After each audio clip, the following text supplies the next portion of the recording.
I just want to say this. We can't be making excuses in the body of Christ. I just felt led to make this video today.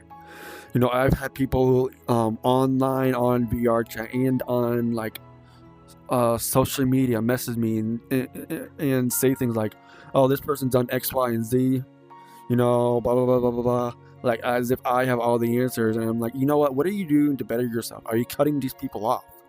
Cut the toxic people out of your life. And if you are dealing with this sort of stress, get up, exercise, do something to help that dopamine flow and get that right amount.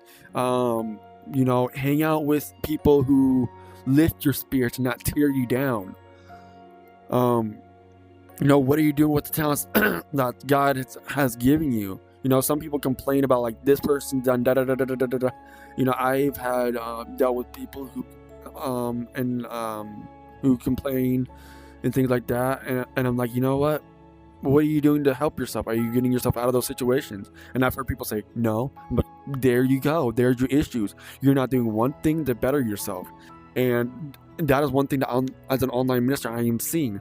And you know what, I'm not going to baby a person through something that they are not going to be willing to help themselves out in. I'm actually at the point now to where if you're not going to listen, you're not going to follow your proper training, and you're going to continue to waste my time, I'm going to cut you off and cut off the mentor-mentee relationship, because in the end, you might think I'm being mean, I'm being harsh, but in the end, that would be disrespectful to me.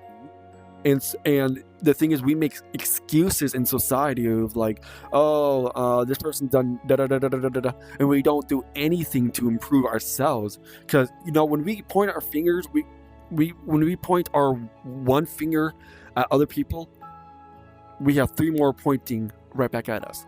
Now, of course, my avatar, it's 2 more, but you get my point. We always have to look within ourselves as well, because I've seen hypocrisy and stuff like that, and we make excuses for the littlest of things. And we, regardless of disability, we have the ability to seek after the Lord. And I've made that excuse for years. I have developmental disabilities. I can't seek after God because of my brain damage. Nope. That was a lie from the enemy. That was a lie from the pit of hell. And I'm not going to let any. And let me tell you something. You have autism, brain damage of some kind. You come tell me and you say, I can't talk to the Lord. That excuse is not going to pass by me. Yes, you can. But you're making excuses. A lot of people make excuses because they have a disability and just think like, oh, I can be lazy. Nope. I mean, I exercise every day because I have a physical condition that affects my skin, muscles, and bones. My bones lock up. My muscles and the skin is tight. If you want to know more about that, you can always come talk to me. But I'm not going to stay on here long. But my point is, we can't make excuses. There's always something we can do to better ourselves. Let me tell you something. The education system will always limit us. It will always look at how smart somebody is based off of the school curriculum and stuff like that. Which is why, in some way, I honestly believe in some ways, the school curriculum has actually handicapped some individuals, because some of the smartest people have a disability, like Albert Einstein. He was possibly on the spectrum for Asperger's syndrome. Elon Musk, he has Asperger's. Some of the brainiacs have autism. And so if you're saying something like, oh, I have autism, I'm an idiot, I'm a dummy, no. I rebuke that right now in the name of Jesus. You find what you're good at, you practice at it, and you go for it. We'll see how smart. You will see how quote unquote dumb you really are, because I promise you're not. We make all sorts of excuses in society, and you know what? The biggest limitation, sometimes our biggest enemy is us.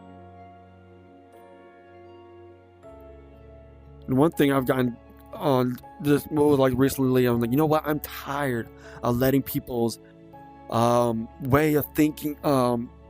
People saying, you'll never be able to do this, you'll never be able to do that. You know what? I was told I would never be able to walk, talk, or lift my head up on my own. Again, part of my testimony, I had zero potential into living. If you want to know more about that, come talk to me. But I have,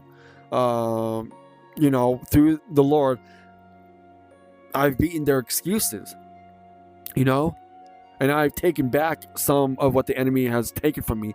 And honestly, God is continuing to heal me, and I'm continuing to take back what the enemy has stolen from me. But don't allow self-pity and excuses to rule your life, but instead do something. Do something with your life. The next person I mentor, and other people that I mentor, and some people I continue to mentor, the one improvement I want to see in you guys is this: no excuses, no questions, no excuses. Do something to better yourself. It's going to be hard. Maybe you might need some extra assistance. I'll be willing to help you. I'll be willing to coach you. But better yourself. No, we can't always blame the enemy for our choices. And as well, we can't make the excuse of leaving God because it gets hard. The walk with God gets hard. It is hard, but the reward is far greater than the struggle in this life in the end. Remember, no excuses. It's the end of this video.